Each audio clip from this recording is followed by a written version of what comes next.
इस वीडियो में हम डिस्कस करेंगे क्लास 10th की साइंस बुक का केमिस्ट्री पार्ट से चैप्टर नंबर 2 जिसका नाम है एसिड बेसिस एंड सोल्ट्स। सबसे पहले हम देखेंगे एसिड बेसिस और सोल्ट्स की प्रॉपर्टीज के बारे में ताकि हम पहचान सके कौन सा सब्सटेंस एसिड है, बेस है या सोल्ट है। सबसे पहले एसिड की प्रॉपर्टीज। एसिड क्या होते हैं? दीज आर सोर इन टेस्ट। जो एसिड है वो टेस्ट में सोर यानी कि खट्टे होते हैं। Second, they turn blue litmus to red. Acid जो है वो ब्लू लिटमस पेपर को रेड कलर में कन्वर्ट कर देते हैं। Third, they give hydrogen plus ions in aqueous solution. H+ means hydrogen positive ions. जब एसिड को वाटर यानी कि एक्वस सॉल्यूशन में मिक्स किया जाता है, डाला जाता है, तो वो हमें हाइड्रोजन पॉजिटिव आयंस देते हैं। फोर्थ है एसिड कोरड मेटल्स। जब कोई मेटल एसिड के कांटेक्ट में आता है तो वो क्या कोरड होने लग जाता है, यानी कि गलने लग जाता है, या फिर कहेंगे उसमें जंग लगना शुरू हो जाता है। ठीक है, वीक होने लग जाता है मेटल। ठीक है, एग्जांपल्स लेते हैं एसिड्स के। तो कुछ स्ट्रॉन्ग एसिड्स के एग्जांपल लेते हैं। स्ट्रॉन्ग एसिड जैसे कि हाइड्रोक्लोरिक एसिड और सल्फ्यूरिक एसिड, और भी स्ट्रॉन्ग एसिड होते हैं। ठीक है, ये मेन स्ट्रॉन्ग एसिड्स हैं, दो हाइड्रोक्लोरिक एसिड और सल्फ्यूरिक एसिड। इसी तरह वीक एसिड्स में बात करें तो एसिडिक एसिड, ऑक्सैलिक एसिड और सिट्रिक एसिड, ये कुछ वीक एसिड्स के एग्जांपल हो गए। अब एक एसिड का एग्जांपल ले लेते हैं, कॉमन सा एग्जांपल जिसको हम यूज भी करते हैं। तो हम लेंगे लेमन। लेमन जो होता है वो एसिडिक नेचर का होता है। एसिड लेमन में जो एसिड पाया जाता है वो है सिट्रिक एसिड। ठीक है, और जब ब्लू लिटमस पेपर को लेमन के कांटेक्ट में लाया जाएगा तो वो रेड कलर में कन्वर्ट हो जाएगा। आप यहाँ पर देख सकते हैं ये ब्लू लिटमस है, जितना ये एसिड यानी कि लेमन जूस के कांटेक्ट में आया उतना ये रेड में चेंज हो गया। ठीक है, अब एसिड में दो टर्म्स आती हैं, कंसंट्रेटेड एसिड और डाइल्यूट एसिड। तो ये क्या होते हैं? कंसंट्रेटेड एसिड हम उसे कहेंगे जिसमें एसिड की क्वांटिटी ज्यादा हो और वाटर की क्वांटिटी कम हो, तो उसे कहा जाएगा कंसंट्रेटेड एसिड। ठीक है, और डाइल्यूटेड एसिड, डाइल्यूट एसिड में जो है वो एसिड की क्वांटिटी कम होती है और वाटर की क्वांटिटी ज्यादा होती है। ठीक है, तो उसे कहा जाएगा डाइल्यूट एसिड। या फिर हम कह सकते हैं कि जो कंसंट्रेटेड एसिड होते हैं, अगर इसमें वाटर ऐड कर दिया जाए तो ये डाइल्यूट एसिड में कन्वर्ट हो जाते हैं। ठीक है, अब देखते हैं बेसिस की प्रॉपर्टीज। तो बेसिस क्या होते हैं? These are bitter in taste. Bases जो है वो टेस्ट में बिटर यानी कि कड़वे होते हैं। Second, they turn red litmus to blue. Bases जो होते हैं वो रेड लिटमस को ब्लू में कन्वर्ट कर देते हैं, बिल्कुल एसिड का अपोजिट। एसिड में क्या होता है? ब्लू रेड में कन्वर्ट हो जाता है, और बेसिस में रेड लिटमस जो है वो ब्लू में कलर में कन्वर्ट हो जाता है। ठीक है, third, they give OH negative ions in aqueous solution. OH यानी कि हाइड्रोक्सिल भी कह सकते हैं हम इसे, और हाइड्रोक्साइड भी। ठीक है, तो जो बेसिस होते हैं जब उन्हें एक्वस सॉल्यूशन यानी कि वाटर सॉल्यूशन में डाला जाएगा तो वो क्या बनाएंगे? हाइड्रोक्सिल आयंस या फिर हाइड्रोक्साइड आयंस बनाएंगे, नेगेटिव। ठीक है, और ज्यादातर जो बेसिस होते हैं वो सोपी इन टच अगर हम करेंगे किसी ज्यादातर बेसिस को, वो टच में सोपी होते हैं। जिस तरह से सोप होता है उसी तरह से ये होते हैं टच में। ठीक है, कुछ एग्जांपल्स लेते हैं बेसिस के। तो स्ट्रॉन्ग बेसिस के कुछ एग्जांपल, NaOH यानी कि सोडियम हाइड्रोक्साइड। सेकंड है KOH यानी कि पोटेशियम हाइड्रोक्साइड। थर्ड CaOH2 यानी कि कैल्शियम हाइड्रोक्साइड। तो ये कुछ एग्जांपल्स हो गए हैं स्ट्रॉन्ग बेसिस के। उसके बाद है वीक बेसिस है NH4 यानी कि अमोनिया, और OH यानी कि अमोनियम हाइड्रोक्साइड। तो ये एक वीक बेस है। अब एक एग्जांपल लेते हैं बेसिस का जो हम कॉमनली यूज करते हैं। तो सोप होता है उसमें एक बेस पाया जाता है NaOH। ठीक है, ये वाला बेस सोप और डिटर्जेंट्स में पाया जाता है। ठीक है, इसी से बने होते हैं सोप और डिटर्जेंट्स ज्यादातर। ठीक है, जो भी सोप होता है जब रेड लिटमस पेपर को आप सोप के कांटेक्ट में लाओगे तो वो किस में कन्वर्ट हो जाएगा? ब्लू में। आप यहाँ पर देख सकते हैं। ठीक है, ये बिल्कुल रियल इमेज है। ठीक है, अब बेसिस में एक स्पेशल टर्म आती है एल्कलीज। एल्कलीज क्या होते हैं? These are bases which are soluble in water. Alkalis ऐसे बेसिस होते हैं जो वाटर में सोल्युबल यानी कि मिक्स हो जाते हैं। जैसे हमारे सोप या डिटर्जेंट्स जो होते हैं वो इजीली मिक्स हो जाते हैं, और वो किससे बने होते हैं? NaOH यानी कि सोडियम हाइड्रोक्साइड। तो हम सोडियम हाइड्रोक्साइड को एल्कलीज कह सकते हैं। ठीक है, क्योंकि ये वाटर में इजीली मिक्स हो जाते हैं। पीछे वाले पेजेस पर पढ़ा हमने एसिड और बेसिस की प्रॉपर्टीज के बारे में। तो सपोज कीजिए हमें कोई सब्सटेंस गिवन है X, हमें बताना है कि इसका नेचर कैसा है, एसिडिक नेचर है या बेसिक नेचर है। तो आप कहेंगे कि इसका हम इसे टेस्ट करेंगे, अगर ये टेस्ट में सोर हुआ यानी कि खट्टा हुआ तो हम इसे कहेंगे एसिड, और ये टेस्ट में बिटर यानी कि कड़वा हुआ तो हम कहेंगे इसे बेस। लेकिन केमिस्ट्री में किसी भी सब्सटेंस को टेस्ट करना प्रीफर नहीं किया जाता है, क्योंकि इसके टेस्ट करने से हमारी लाइफ डेंजर में आ सकती है या फिर हमारी हेल्थ को नुकसान पहुंच सकता है। ठीक है, तो इसे टेस्ट नहीं कर सकते तो हम किस तरह से पता लगाएंगे कि एसिड है या बेस है? तो इसका पता लगाने के लिए हम यूज करेंगे इंडिकेटर्स का। इंडिकेटर्स क्या होते हैं? These are the substances which changes their color, smell in different type of substances. Indicators वो substances होते हैं जो अपना कलर और स्मेल चेंज करते हैं जब ये अलग अलग सब्सटेंसेस के कांटेक्ट में आते हैं। यानी कि जब ये एसिड के कांटेक्ट में आएंगे तो इसका कलर डिफरेंट होगा, और बेस के कांटेक्ट में आएंगे तो इसका कलर डिफरेंट होगा। इसी तरह से स्मेल भी डिफरेंट होगी जब ये अलग अलग सब्सटेंसेस के कांटेक्ट में आएंगे। ठीक है, अब इंडिकेटर्स के टाइप्स की बात करते हैं। तो टाइप ऑफ इंडिकेटर्स के टोटल 3 टाइप्स होते हैं। ठीक है, तो एक एक करके इन्हें डिस्कस करते हैं। तो इंडिकेटर का फर्स्ट टाइप है नेचुरल इंडिकेटर्स। नेचुरल इंडिकेटर्स क्या होते हैं? Those indicators found in nature in plants called natural indicators. Natural indicators वो इंडिकेटर्स होते हैं जो हमें नेचर या फिर प्लांट से मिलते हैं, तो उन्हें हम कहेंगे नेचुरल इंडिकेटर्स। इसके एग्जांपल्स ले लेते हैं। एग्जांपल्स में सबसे पहला इसका लिटमस। तो लिटमस पेपर के बारे में पीछे भी पढ़ चुके हैं। लिटमस पेपर जो कि प्लांट से मिलता है हमें। ठीक है, और ब्लू लिटमस पेपर जब एसिड के कांटेक्ट में आएगा तो ये रेड कलर में कन्वर्ट हो जाता है। ठीक है, इसी तरह से रेड कलर का लिटमस पेपर जब बेस के कांटेक्ट में आएगा तो ये ब्लू कलर में कन्वर्ट हो जाता है। ठीक है, इसी तरह से सेकंड एग्जांपल है टर्मरिक यानी कि हल्दी या फिर टर्मरिक कहें जिसे, ये इसका कलर येलो होता है। तो एसिड के कांटेक्ट में जब ये आती है तो इसका कलर येलो ही रहता है, इसके कलर में कोई चेंज नहीं आता है। लेकिन जब टर्मरिक बेस के कांटेक्ट में आएगी तो इसका कलर रेड हो जाता है। इंडिकेटर्स का सेकंड टाइप है सिंथेटिक इंडिकेटर्स। सिंथेटिक इंडिकेटर्स क्या होते हैं? These are chemical substances. ये केमिकल सब्सटेंसेस होते हैं यानी कि इन्हें लैबोरेटरी में प्रिपेयर किया जाता है।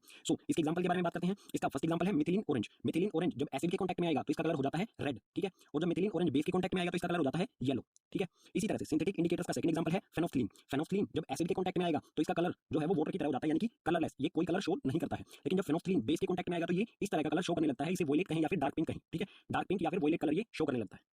इंडिकेटर्स का थर्ड टाइप है ओल्फैक्टरी इंडिकेटर्स। ओल्फैक्टरी इंडिकेटर्स क्या होते हैं? These substances have different order in acids and bases. ये ऐसे सब्सटेंस होते हैं जिनका ऑर्डर यानी कि स्मेल जो है एसिड और बेसिस के साथ अलग अलग होती है। ठीक है, तो इसके एग्जांपल्स लेते हैं, जैसे वनीला एसेंस। वनीला एसेंस के बारे में आपने सुना होगा, जो कि आइसक्रीम फैक्ट्रीज वगैरह में यूज किया जाता है आइसक्रीम को फ्लेवर देने के लिए। तो वनीला एसेंस जो कि ओल्फैक्टरी इंडिकेटर होता है, जब ये एसिड के कांटेक्ट में आता है तो इसकी स्मेल जो है वो इंक्रीज होने लग जाती है बहुत तेजी के साथ। ठीक है, बहुत तेज स्मेल इसमें से आती है। लेकिन जब वनीला एसेंस बेस के कांटेक्ट में आएगा तो इसमें से कोई भी स्मेल नहीं आती है। ठीक है, इसी तरह से ओल्फैक्टरी इंडिकेटर्स का सेकंड एग्जांपल है क्लोव ऑयल यानी कि लौंग का तेल। इसे हिंदी में लौंग का तेल कहा जाता है। क्लोव ऑयल जब एसिड के कांटेक्ट में आएगा तो इसकी स्मेल जो है वो इंक्रीज हो जाती है। ठीक है, और जब क्लोव ऑयल बेसिस के कांटेक्ट में आएगा तो इसकी स्मेल जो है वो डिक्रीज यानी कि कम हो जाती है। ठीक है, इंडिकेटर्स यहाँ पर हो गए हमारे कंप्लीट। नेक्स्ट टॉपिक है हमारे चैप्टर में chemical properties of acids and basis, acids और बेसिस की केमिकल प्रॉपर्टीज। तो सबसे पहले इसमें है reaction of metals with acids and basis. Metal acid के साथ रिएक्शन करके क्या बनाएगा और मेटल बेसिस के साथ रिएक्शन करके प्रोडक्ट में क्या बनाएगा। तो सबसे पहले देखते हैं मेटल और एसिड का रिएक्शन। तो एसिड और मेटल जब रिएक्शन करेगा तो हमें प्रोडक्ट में मिलेगा सोल्ट और हाइड्रोजन गैस। ठीक है, एग्जांपल से समझते हैं इसे। एसिड की जगह पर हम लेते हैं HCl। HCl एक स्ट्रॉन्ग एसिड होता है, हाइड्रोक्लोरिक एसिड। मेटल में हमने लिया जिंक। जब जिंक को HCl में डाला जाएगा तो ये हमें प्रोडक्ट क्या देगा, ZnCl और हाइड्रोजन गैस। ठीक है, और यहाँ पर आप ये भी देख सकते हैं कि Zn यहाँ पर है, Zn ने HCl में से H को ही रिमूव कर दिया, यानी कि इसे डिस्प्लेस कर दिया और ये H की जगह खुद आके ZnCl बनाता है। तो ये किस तरह का रिएक्शन हुआ, डिस्प्लेसमेंट रिएक्शन। ठीक है, और ये ZnCl जिंक क्लोराइड ये एक सोल्ट होता है। ठीक है, और हाइड्रोजन गैस इसमें से रिलीज होगी।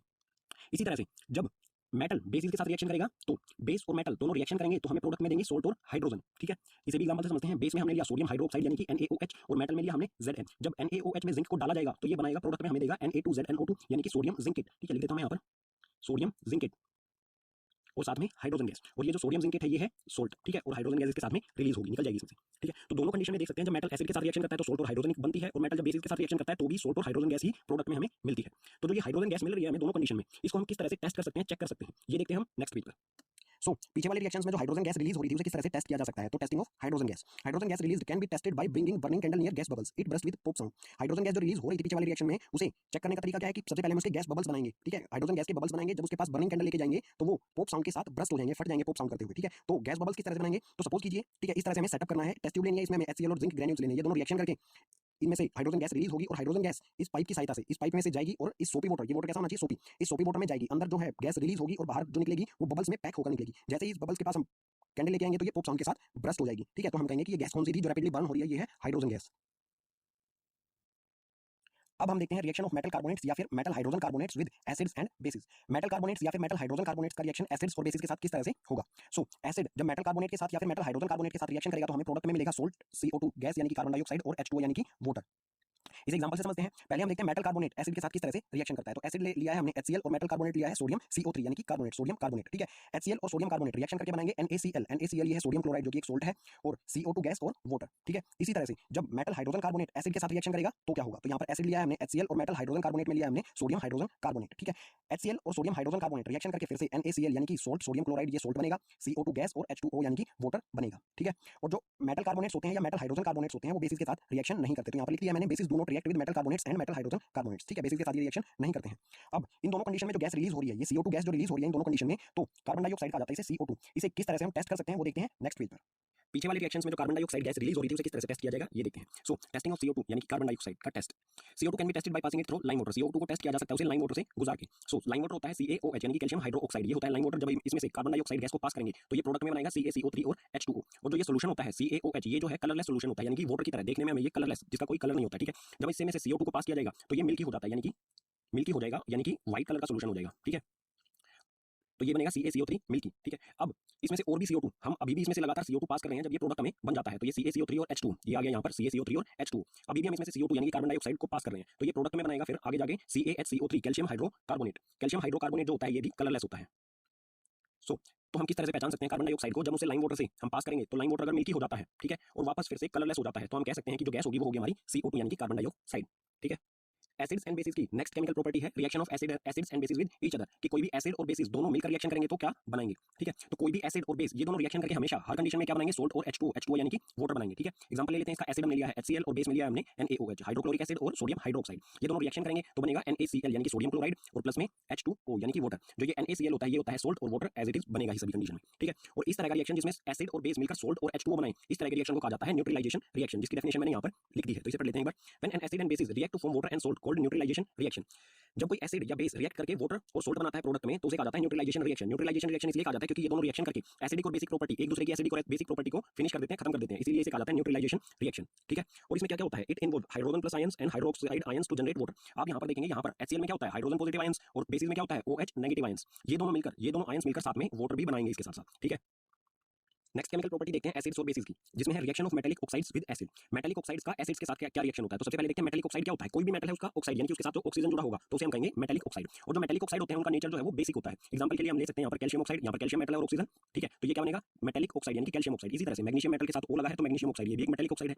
तो ये मेटालिक ऑक्साइड और एसिड रिएक्शन करके क्या बनाएगा, तो कोई भी एसिड है या कोई भी मेटालिक ऑक्साइड ये दोनों रिएक्शन करके हमेशा सोल्ट बनाएंगे और H2O। तो यहाँ पर आप देख सकते हैं ये एसिड है और ये बेसिक नेचर का है, तो एसिड और बेसिक नेचर हमेशा क्या करते हैं, सोल्ट और H2O बनाते हैं। हम पीछे वाले पेज पर पढ़ चुके हैं। ठीक है, तो वही कंडीशन है यहाँ पर। तो इसका एग्जांपल यहाँ पर लिखा हुआ है, मैं लिख देता हूँ। तो एसिड में ले लेते हैं हम HCl, HCl एसिड, और मेटालिक ऑक्साइड ले लेते हैं CaO। एसिड आ गया HCl और CaO आ गया हमारा मेटालिक ऑक्साइड। तो HCl और CaO रिएक्शन करके बनाएंगे CaCl, कैल्शियम क्लोराइड, CaCl2 और प्लस में H2O। इस चीज का ये निर्माण करेंगे। प्रोडक्ट में हमें मिलेगा कैल्शियम क्लोराइड जो कि एक सोल्ट है और H2O वाटर। अब इसे बैलेंस करेंगे तो यहाँ पर कैल्शियम कैल्शियम एक है, ऑक्सीजन ऑक्सीजन, इनके भी एक एटम्स है। यहाँ पर H का एक है और Cl का भी एक है। यहाँ पर H के दो है और Cl के भी दो है। तो यहाँ पर जैसे ही हम 2 पुट करेंगे ये हो जाएगी हमारी केमिकल इक्वेशन बैलेंस। ठीक है, ये एग्जांपल हो गया इसका।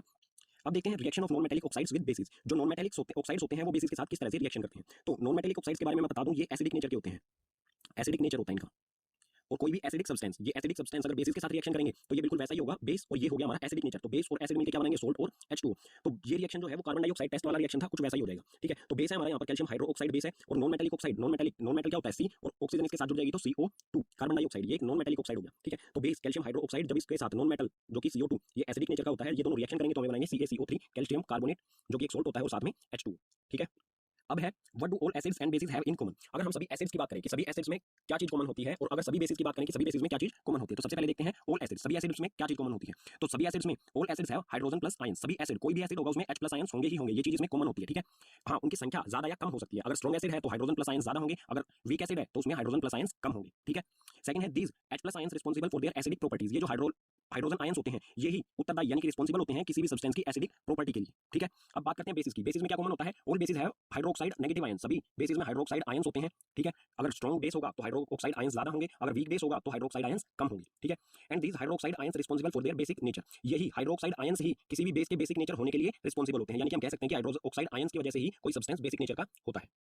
एसिड्स एंड बेसिस की केमिकल प्रॉपर्टीज में नेक्स्ट है acids and basis in water solution. Acid और बेसिस वाटर सॉल्यूशन में हमें क्या प्रोडक्ट देंगे। तो सबसे पहले है एसिड्स। एसिड्स में होते हैं हाइड्रोजन पॉजिटिव आयंस। जब हाइड्रोजन पॉजिटिव आयंस वाटर में जाते हैं तो हमें प्रोडक्ट में देंगे H3O पॉजिटिव, और जो ये H3O पॉजिटिव होता है इसे कहा जाता है हाइड्रोनियम आयंस। ठीक है, इसे इस तरह से समझ लेते हैं, H पॉजिटिव आयंस की जगह हम ले लेते हैं HCl, क्योंकि HCl में ही H पॉजिटिव आयंस होते हैं। सो HCl और H2O दोनों रिएक्शन करेंगे और बनाएंगे H3O पॉजिटिव यानी कि हाइड्रोनियम आयंस, और साथ में क्लोरीन जिस पर नेगेटिव चार्ज होता है। ठीक है, क्लोरीन का आयन। ठीक है, सो इसमें पॉइंट दिया गया हमें कि hydrogen positive ions can not exist alone. जो हाइड्रोजन पॉजिटिव आयंस होते हैं ये अलोन अकेले एग्जिस्ट नहीं करते हैं, यानी कि इस फॉर्म में ये नहीं रहते हैं। They exist as H3O positive. जो हाइड्रोजन पॉजिटिव आयंस है ये इस फॉर्म में नहीं रहते हैं, ये किस फॉर्म में रहते हैं, H3O पॉजिटिव फॉर्म में, यानी कि हाइड्रोनियम आयंस की फॉर्म में रहते हैं। ठीक है, अब देख लेते हैं बेसिस। बेसिस को वाटर सॉल्यूशन में पुट किया जाएगा तो हमें प्रोडक्ट में क्या मिलेगा। So bases when dissolved in water give OH negative ions. जब बेसिस को वाटर सॉल्यूशन में ऐड किया जाएगा तो हमें देंगे हाइड्रोक्साइड आयंस। इसे यहाँ पर देख लेते हैं एग्जांपल की सहायता से। तो यहाँ पर है NaOH यानी कि सोडियम हाइड्रोक्साइड, जो एक बेस होता है। जब इसमें वाटर ऐड किया जाएगा तो ये सोडियम पॉजिटिव और OH नेगेटिव अलग अलग हो जाएंगे, डिकम्पोज हो जाएंगे यहाँ पर। ठीक है, सिंगल प्रोडक्ट दो अलग अलग प्रोडक्ट्स में डिवाइड हो जाएगा।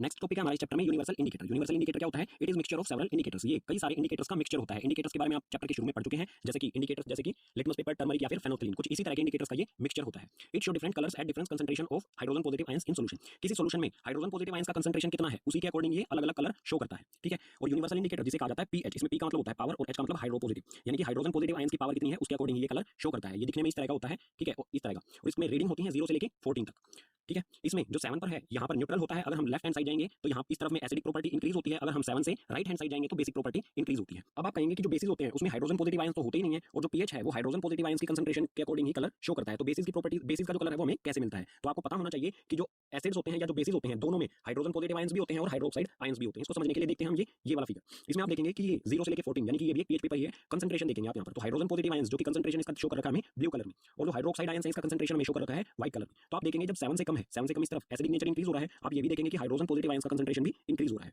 और इसमें हाइड्रोक्साइड 7 से कम में ये व्हाइट एरिया भी है, यानी कि यहाँ पर हाइड्रोक्साइड आयंस भी है। ठीक है, लेकिन उनका कंसंट्रेशन हाइड्रोजन पॉजिटिव आयंस से कम है। ठीक है, इसलिए ये एसिडिक नेचर के होते हैं।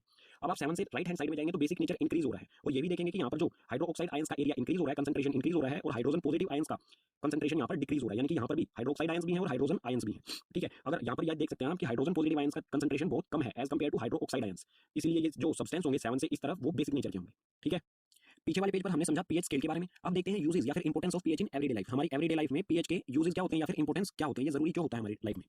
तो इससे पहले आपको एक चीज और बता दूं कि जो पीएच है उसको हम डिजिटली भी कैलकुलेट कर सकते हैं। कुछ इस तरह के गैजेट्स आते हैं जो ज्यादातर आरओ टेक्नीशियंस के पास अवेलेबल होते हैं, इससे हम डिजिटली भी पीएच कैलकुलेट कर सकते हैं। ठीक है, उसमें रीडिंग आएंगी 0 से 14, जैसे इसमें आप देख सकते हैं 4.40 पीएच रीडिंग आई हुई है, इस तरह से ये शो करता है। ठीक है, अब देखते हैं यूजेस या फिर इंपोर्टेंस। फर्स्ट है इसमें our body works between pH 7 to 7.8। हमारी जो बॉडी है वो 7 से लेकर 7.8 तक के पीएच के बीच में काम करती है। अगर हमारा पीएच लेवल 7 से कम या फिर 7.8 से ज्यादा हो जाए तो हम हेल्दी फील नहीं करेंगे। नेक्स्ट है इसमें pH of rain less than 5.6 cold acid rain. अगर कोई रेन हो रही है तो रेन वाटर का पीएच लेवल 5.6 से अगर कम हो गया तो उसे एसिड रेन डिक्लेयर कर दिया जाता है। ठीक है, यानी कि वो हमारे लिए नुकसानदेह नुकसानदेह हो सकती है, ठीक है। थर्ड है अवर स्टमक प्रोड्यूस HCl, हमारी जो स्टमक होती है, पेट में हमारे HCl प्रोड्यूस होता रहता है, जो भी हम भोजन खाते हैं, फूड लेते हैं, उसमें से HCl लगातार रिलीज होता रहता है, यानी कि हमारा जो स्टमक है उसका पीएच लेवल जो है वो 1 या फिर 1.2 के बीच में कहीं होता है, ठीक है। नेक्स्ट है tooth decay start when pH of mouth less than 5.5, अगर हमारे माउथ का पीएच लेवल 5.5 से कम हो जाएगा तो टूथ डीके यानी कि हमारे दांतों का धीरे धीरे गलना शुरू हो जाएगा, और इससे बचने के लिए हमें 2 टाइम सुबह और शाम ब्रश करनी पड़ेगी, ठीक है। नेक्स्ट है plant need specific pH for their healthy growth, plants को अलग अलग तरह के पीएच की आवश्यकता होती है उनकी हेल्थी ग्रोथ के लिए, ठीक है। Next self defence by animals, और एसिडिक नेचर या बेसिक नेचर, इससे जो प्लांट सॉरी एनिमल्स है वो अपना सेल्फ डिफेंस भी करते हैं। आपने देखा होगा हनी बी यानी कि मधुमक्खी किसी को काट लेती है तो वहां पर सूजन आ जाती है, तो उसका कारण क्या होता है, क्योंकि मधुमक्खी जो होती है उसका स्टिंग हमारी बॉडी में रह जाता है, स्टिंग यानी कि जो डंक होता है वो हमारी बॉडी में रह जाता है, और उस स्टिंग से मेथोनिक एसिड लगातार रिलीज होता रहता है, और ये एसिड जो है बहुत पेनफुल होता है, ये रिएक्शंस करता है हमारे बॉडी सेल्स के साथ और हमें बहुत पेन करता है, ठीक है। एसिड्स और बेसिस के सभी कॉन्सेप्ट हो चुके हैं हमारे कंप्लीट। अब हम देखेंगे सोल्ट्स के बारे में। सोल्ट क्या होता है? Salt is an ionic compound formed by neutralisation reaction. Salt एक आयनिक कंपाउंड होता है जो कि न्यूट्रलाइजेशन रिएक्शन से तैयार होता है। न्यूट्रलाइजेशन रिएक्शन हम पीछे पढ़ चुके हैं, फिर भी यहाँ पर देख लेते हैं। जब कोई एसिड या बेस, जब एसिड और बेस मिलकर सोल्ट और H2O यानी कि वाटर बनाएंगे तो उसे कहा जाता है न्यूट्रलाइजेशन रिएक्शन। इस रिएक्शन में हमें सोल्ट भी मिल जाता है, ठीक है। सोल्ट के कुछ एग्जांपल ले लेते हैं। एग्जांपल है यहाँ पर NaCl यानी कि सोडियम क्लोराइड, और CaCl यानी कि कैल्शियम क्लोराइड। और जो सोडियम क्लोराइड यानी कि NaCl जो होता है उसको हम किचन में यूज करते हैं। साधारण नमक जो कॉमन सोल्ट होता है वो NaCl ही होता है, जिसे हम फूड्स वगैरह में यूज करते हैं, ठीक है।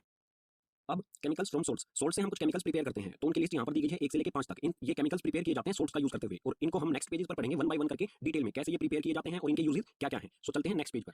सोल्ट से हम कौन कौन से केमिकल्स बनाते हैं, उसमें फर्स्ट है सोडियम हाइड्रोक्साइड। सोडियम हाइड्रोक्साइड का केमिकल फॉर्मूला होता है NaOH, और इसे कॉस्टिक सोडा भी कहा जाता है। इसे प्रिपेयर किस तरह से किया जाता है? When electricity passed through an aqueous solution of NaCl it decomposes to form NaOH। जब NaCl के एक्वस सॉल्यूशन यानी कि NaCl और वाटर के साथ इसका सॉल्यूशन जो होता है उसमें से जब इलेक्ट्रिसिटी पास की जाएगी तो ये डिकम्पोज हो जाता है NaOH यानी कि सोडियम हाइड्रोक्साइड में ये डिकम्पोज हो जाता है। इसकी केमिकल रिएक्शन किस तरह से होगा? तो NaCl, हमारे पास है NaCl सोडियम क्लोराइड और H2O यानी कि ये एक्वस सॉल्यूशन है। जब इसमें से इलेक्ट्रिसिटी पास करेंगे तो ये डिकम्पोज हो जाएगा NaOH सोडियम हाइड्रोक्साइड में, क्लोरीन में और H2 यानी कि हाइड्रोजन में। और आपको ये भी पता होना चाहिए कि जो क्लोरीन गैस है वो एनोड पर रिलीज होगी, ठीक है। क्लोरीन गैस जो है A4 एनोड पर रिलीज होगी। हाइड्रोजन जो गैस है वो कैथोड यानी कि C4 कैथोड पर रिलीज होगी। और जो ये NaOH सोडियम हाइड्रोक्साइड है, ये जो सॉल्यूशन है ये प्रिपेयर होगा कैथोड के पास, ठीक है। जहां से हाइड्रोजन गैस रिलीज होगी उसी के पास ये सॉल्यूशन तैयार होगा, ठीक है। देखते हैं इसके यूजेस। सोडियम हाइड्रोक्साइड यानी कि NaOH के यूजेस। सो फर्स्ट है इसमें it use to make soaps and detergent. Sodium hydroxide जो है इसका यूज किया जाता है सोप्स में और डिटर्जेंट यानी कि साबुन और डिटर्जेंट्स बनाने में इसका यूज किया जाता है। सेकंड है it used in paper manufacture. Paper manufacture में भी इसका यूज किया जाता है। थर्ड है it used in oil refining. Oil की रिफाइनिंग, जो हमारा क्रूड ऑयल होता है उसको रिफाइन करने में, पेट्रोल अलग, डीजल अलग और अलग अलग तरह की जो भी चीजें होती हैं क्रूड ऑयल में, उनको रिफाइन करने में इसका यूज किया जाता है। फोर्थ है it used in PVC manufacture. जो PVC पाइप्स या PVC प्लास्टिक होता है उनकी मैन्युफैक्चरिंग में भी इसका यूज किया जाता है। फिफ्थ है इसमें आल्सो यूज्ड एज पेस्टिसाइड्स। जो कीटाणु होते हैं किसी भी पौधों में या और कहीं पर, उनको खत्म करने के लिए भी इसका यूज किया जाता है, ठीक है। सोल्ट से हम जो केमिकल बनाते हैं उसमें सेकंड है ब्लीचिंग पाउडर। ब्लीचिंग पाउडर का केमिकल फॉर्मूला होता है CaOCl2। ये कैसे प्रिपेयर किया जाता है? It is produced by the action of chlorine on dry slaked lime. जब स्लेक्ड लाइम होता है CaOH यानी कि कैल्शियम हाइड्रोक्साइड को हम कहते हैं स्लेक्ड लाइम। स्लेक्ड लाइम में जब क्लोरीन गैस गुजारी जाती है, उसे पास की जाती है, तो हमें मिलता है CaOCl। ये होता है ब्लीचिंग पाउडर, और उसके साथ साथ मिलता है हमें H2O यानी कि वाटर, ठीक है। तो ये यहाँ पर प्रिपेयर होता है स्लेक्ड लाइम और Cl गैस के द्वारा, ठीक है। इसके यूजेस के बारे में देखते हैं। इसका फर्स्ट यूज है bleaching cotton and लाइनन in industries. जो कपड़े की इंडस्ट्रीज होती हैं, कॉटन और लाइनन को ब्लीचिंग करने के लिए यूज किया जाता है। सेकंड है ब्लीचिंग वुड पल्प इन पेपर फैक्ट्रीज। जो वुड पल्प यानी कि जो लकड़ी होती है जिससे पेपर बनाया जाता है, उसके पल्प को ब्लीच यानी कि साफ करने के लिए इसका यूज किया जाता है। फोर्थ है oxidising agent in chemical industries. Chemical industries जो होती है उसमें ऑक्सीडाइजिंग एजेंट्स के तौर पर भी इसका यूज किया जाता है। फोर्थ है डिसइंफेक्टिंग ड्रिंकिंग वाटर। जो ड्रिंकिंग वाटर होता है उसमें कोई इन्फेक्शन ना हो, इस इन्फेक्शन को खत्म करने के लिए भी ब्लीचिंग पाउडर का यूज किया जाता है, ठीक है। सोल्ट से जो हम केमिकल बनाते हैं उसमें थर्ड है बेकिंग सोडा। बेकिंग सोडा का केमिकल फॉर्मूला होता है NaHCO3 यानी कि सोडियम हाइड्रोजन कार्बोनेट। इसे किस तरह से प्रिपेयर किया जाता है? सो NaCl यानी कि सोडियम क्लोराइड के साथ वाटर, कार्बन डाइऑक्साइड और अमोनिया NH4 होता है अमोनिया। इन सब का रिएक्शन जब कराया जाता है इकट्ठा, तो हमें प्रोडक्ट में मिलता है अमोनियम क्लोराइड और NaHCO3 यानी कि बेकिंग सोडा, ठीक है।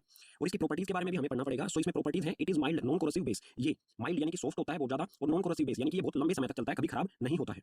सेकंड है इसमें when it is heated during cooking. जब कुकिंग के दौरान इसे हीट किया जाता है, सो इसका यूज आप समझ सकते हैं कुकिंग में होता है, तो जब इसे कुकिंग के दौरान हीट किया जाता है, सो यहाँ पर है NaCO3 यानी कि बेकिंग सोडा। बेकिंग सोडा को जब हीट किया जाएगा तो ये डिकम्पोज हो जाता है 3 अलग अलग सब्सटेंसेज में। फर्स्ट है Na2CO3 यानी कि सोडियम कार्बोनेट में, वाटर में और CO2 गैस में। और ये CO2 बहुत इंपॉर्टेंट होती है। इसका यूज कैसे होता है CO2 का बात करेंगे आगे।